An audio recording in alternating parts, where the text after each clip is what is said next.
Guys, I was surprised by the responses in the comment section by some of you guys on the topic of the struggling gray market. Some of those comments was, to hell with the gray market, over 4,000 for a Rolex over the asking price. The next one was, hard to feel sorry for companies that exist to sell things to people secondhand for more than they cost new. He ain't lying. Without them, the only people buying watches will be people that actually wish to own them. And another one, I hope they all go under and never return. Well, let's be nice. Let's be nice. We don't have to go there. I mean, you're not wrong, but you didn't have to say it. I mean, good Lord. And the list goes on of negative comments towards gray market dealers. I think this is something that these gray market dealers need to be aware of. But for some reason, I think they don't care. Because in all honesty, we live in a capitalist economy and the market dictates how things go.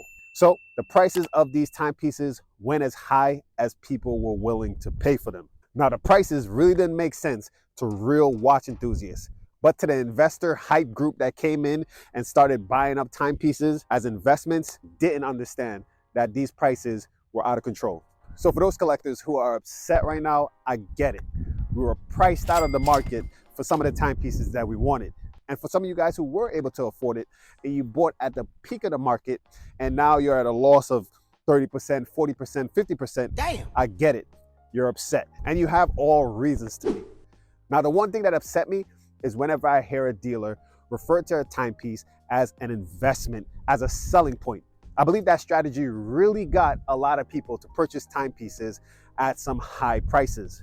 I'm sure you guys have heard of this before, maybe even on a YouTube video, where a dealer is speaking to a client, let's say about a Daytona, and he's saying, oh, the retail price is this, and this is how the prices continue to increase. Yes, that's great. It's good to know that the timepiece is increasing in price, but you have to be a little bit transparent and open and let them know it might not continue going up and it could actually go back down to reality. Another word that you guys may have heard a lot, especially on YouTube videos, is discontinued. You know, a lot of dealers use that reference when it comes to some timepieces and letting clients think like, okay, buy this piece right now because let's say in a week or in a month or 2 months, it could be discontinued. And when a timepiece, especially a Rolex, is discontinued, the price just skyrockets. Now that's a selling point. I get it for a dealer that's just trying to make money, but you have to be open and transparent to your clients and not just have that as a selling point just to get a timepiece sold. Another term that you guys have heard, I'm sure, is consignment. I would run away from a consignment piece if I'm someone that's going into a gray market dealer and asking for, let's say, a Rolex Submariner. If the dealer tells me that this is a consignment piece that they're trying to sell for someone, I off the bat would know I'm gonna overpay for this timepiece. Because guess what? The consignee is trying to get, profit the most for his timepiece or her timepiece, and the dealer is trying to get a percentage on top, maybe even $1,000 more than the timepiece. Now, I must separate dealers from dealers, guys. Not all gray market dealers are scumbags or, just going after the money and don't care about the clients. One of the reasons why I love vintage watches is the community. Most vintage watch dealers aren't like the modern gray market dealers. For some reason, a lot of the modern gray market dealers remind me of used car salesmen.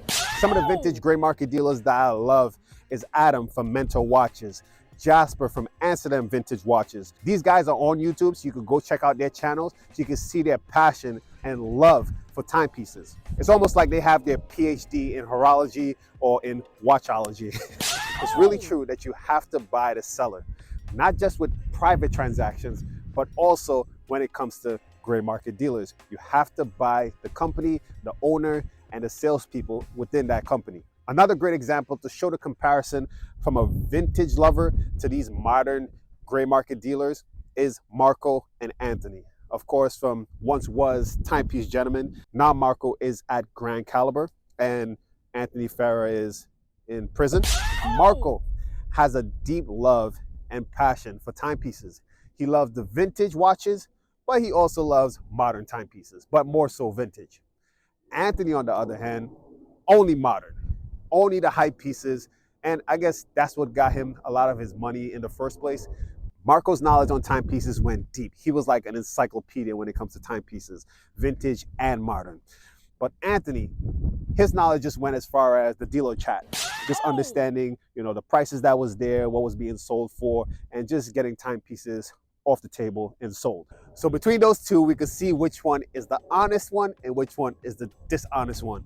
Anthony right now clearly is in federal prison for reasons that we all know, and Marco right now is just trying to survive because of, I guess, Anthony and the crazy chaos that he had put the company through while he was with TPG. So guys, I totally understand your frustration and your view towards the gray market dealers. I believe some of them are to blame for the price increase of some of the timepieces where it just didn't make sense. But guess what, guys?